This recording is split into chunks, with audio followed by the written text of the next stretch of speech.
Farmer Monty Whipple is several weeks behind schedule. Rain and cold temperatures delayed plans to start planting in the middle of April. But Whipple is making progress, thanks to a heat wave in the Midwest state of Illinois. If we get all this corn planted here in the next week or so, I'm not too concerned about it. Whipple is planting corn at a time when demand for his product is strong. While demand is up, so is the cost of doing business. But all commodity prices are high. Cotton is exceptionally high. Commodities such as oil, obviously exceptionally high. All the talk about high fuel costs and gasoline costs and so on. Farming is a family tradition for Whipple.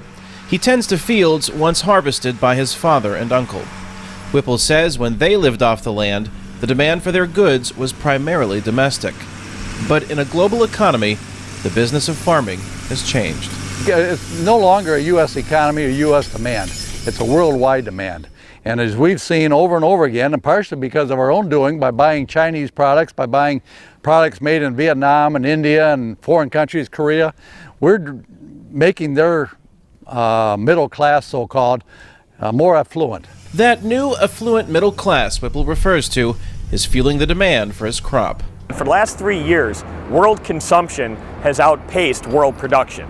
Matthew Pierce watches commodity prices for GrainAnalyst.com.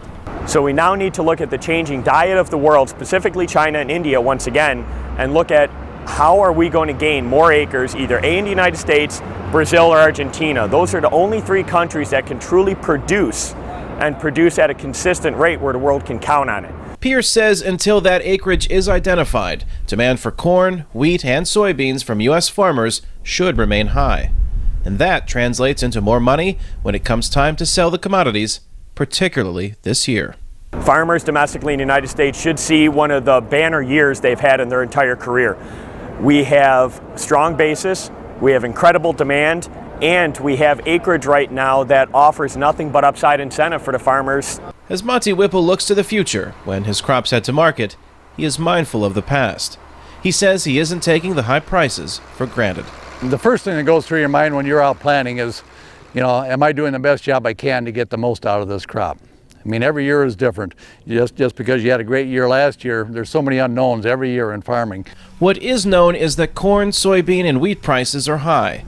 But the great unknown every farmer faces, and in some cases can dread, is the weather, and whether or not there is an abundant crop to harvest in the fall. Kane, Farabaugh, VOA News, Utica, Illinois.